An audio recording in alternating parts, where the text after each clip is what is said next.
Hi കൂട്ടുകാരെ, ഈ പൂവ് എങ്ങനെയുണ്ട്? നല്ല ഭംഗിയില്ലേ കാണാൻ? എല്ലാവർക്കും ഇഷ്ടമായി ഈ പൂവ്. അപ്പൊ ഇതിന്റെ പേരെന്തുവാന്നറിയാവോ?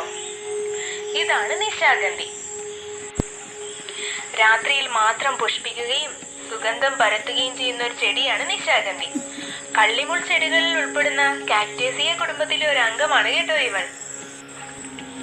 കേരളത്തിലെ കാലാവസ്ഥയിൽ നന്നായി വളരുന്ന ഒരു ചെടി കൂടിയാണ് ഈ നിശാഗന്ധിയെ.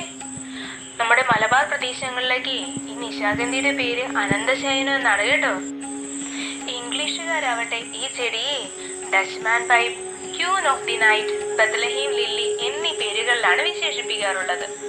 കൂടാതെ നമ്മുടെ സംസ്കൃതത്തിലാവട്ടെ ഈ ചെടിയുടെ പേരെന്താണെന്നറിയണ്ടേ? ബ്രഹ്മകമലം എന്നാണ് കേട്ടോ.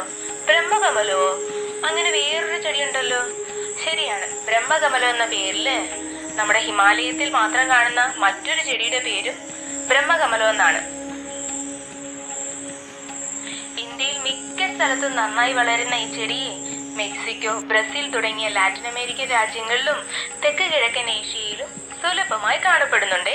കേരളത്തിലെ ഹൈന്ദവ ഭവനങ്ങളിലൊക്കെ മഹാവിഷ്ണുവിനോടുള്ള ഭക്തിയുടെ പ്രതീകമായിട്ടാണ് ഈ ചെടി വളർത്തുന്നത്.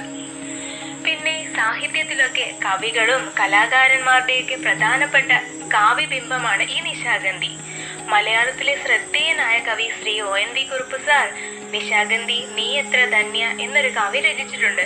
ഈ കവിതയിൽ അദ്ദേഹം നിശാഗന്ധിയെ പരിശുദ്ധിയുടെ പര്യായമായി വാഴ്ത്തുന്നു. അപ്പൊ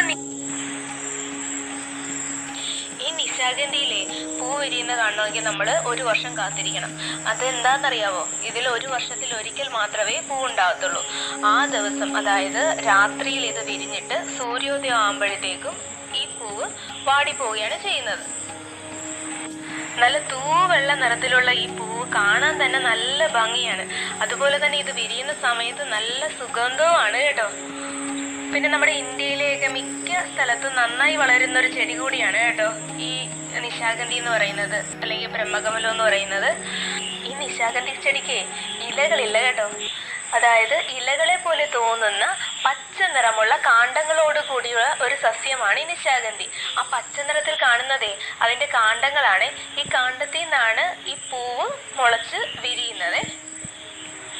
അതെ, ഇത് പറഞ്ഞപ്പോൾ ഓർക്കുന്നത്, ഞാനൊക്കെ കുഞ്ഞായിരുന്ന സമയത്തെ ഞങ്ങളുടെ വീടിന്റെ അപ്പുറത്തെ വീട്ടിൽ ഈ നിശാഗന്ധി ചെടി ഉണ്ടായിരുന്നു.